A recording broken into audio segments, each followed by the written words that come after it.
Di zaman sekarang ini, semuanya terasa mudah. Hal-hal yang jauh terasa dekat, dan hal-hal yang susah terasa mudah.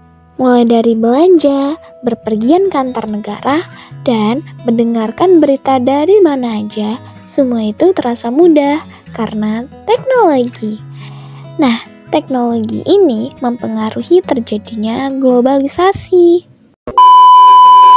Sebelum kita masuk ke dalam materinya, izinkan kami memperkenalkan diri terlebih dahulu ya.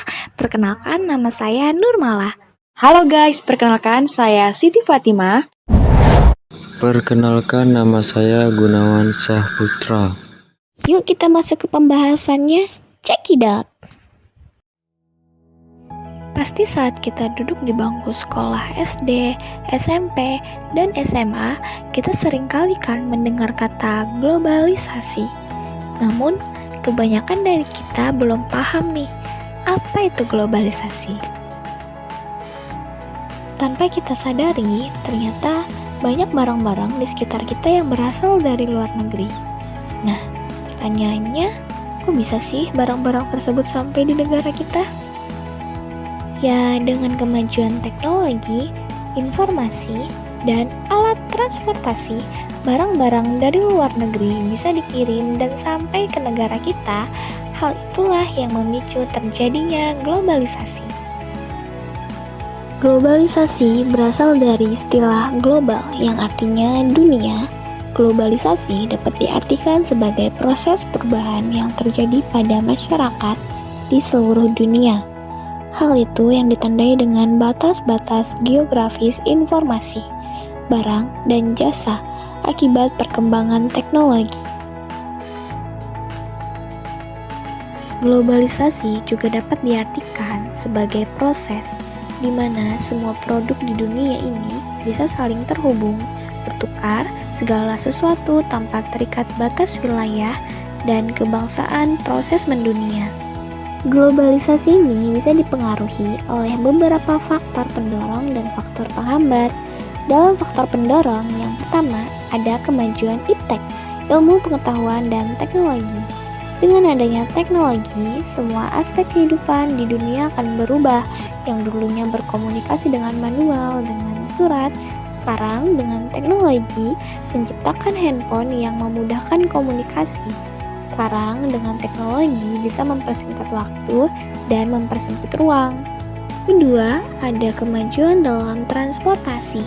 Perkembangan kemajuan transportasi di dunia ini membuat globalisasi ini sangat terasa. Dahulu, untuk berpergian ke suatu tempat ke tempat yang lain membutuhkan waktu yang sangat lama. Sekarang, dengan kemajuan alat transportasi, kita bisa berpergian kemana saja. Bahkan dengan jarak yang sangat jauh bisa terasa mudah dengan menggunakan kapal, pesawat, kereta, mobil, dan masih banyak lagi. Ketiga, ada sistem ekonomi terbuka. Dengan adanya sistem ekonomi terbuka dapat mendorong terjadinya globalisasi. Dengan keadaan ini, barang ekspor dan impor di dalam negeri atau luar negeri akan semakin banyak. Faktor yang keempat adalah perdagangan bebas. Perdagangan bebas merupakan di mana sistem negara menandatangani perjanjian perdagangan bebas. Bebas untuk melakukan perdagangan dengan anggota lain dengan biaya yang lebih murah dan mempermudah. Faktor yang terakhir adalah kemudahan dalam migrasi.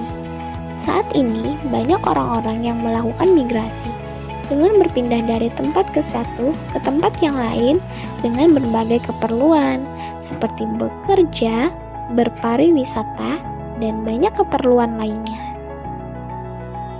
Baik, di sini saya akan menjelaskan faktor-faktor penghambat globalisasi.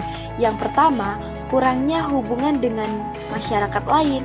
Faktor ini pada umumnya terjadi pada masyarakat yang terisolir, kurang melakukan hubungan dengan masyarakat luar, sehingga menyebabkan mereka kurang mendapatkan informasi tentang perkembangan dunia luar, terutama informasi yang dapat memperkaya kebudayaan. Yang kedua, perkembangan ilmu pengetahuan yang lambat. perkembangan ilmu pengetahuan yang lambat biasanya terdapat pada masyarakat yang terisolasi tertutup. Maka perkembangan ilmu pengetahuan pada masyarakat terasing maupun tertutup menjadi sangat lambat. Yang ketiga, sikap masyarakat yang sangat tradisional. Masyarakat yang tradisional tidak mau menerima penemuan baru dari masyarakat lain karena sikap masyarakat tradisional ini biasanya masih mengagung-agungkan tradisi dan kejayaan masa lampau serta beranggapan bahwa tradisi mutlak tidak dapat diubah. Dampak positif globalisasi di bidang kreativitas. Nah, saat sebuah negara mengalami globalisasi, pastinya orang dari luar negeri jadi lebih mudah masuk ke negara itu untuk bekerja. Hal ini mendorong warga lokal untuk mengembangkan kreativitas supaya bisa bersaing dengan orang yang asing. Persaingan yang sehat ini bisa membuat kreativitas orang menjadi lebih beragam. Globalisasi dapat menimbulkan dampak negatif di berbagai bidang seperti kearifan lokal. Globalisasi dapat menyebabkan erosi tradisi dan identitas lokal, seperti ketika generasi muda lebih tertarik pada tren global. Sosial budaya, globalisasi dapat membawa gaya hidup modern yang merusak moral, kepribadian dan budaya setempat seperti individualisme dan pragmatisme. Beberapa contoh globalisasi dalam kehidupan sehari-hari. Bidang komunikasi, penggunaan aplikasi seperti WhatsApp untuk berkomunikasi dengan banyak orang secara langsung. Selain itu, platform sosial media juga memungkinkan interaksi dengan orang-orang dari seluruh dunia.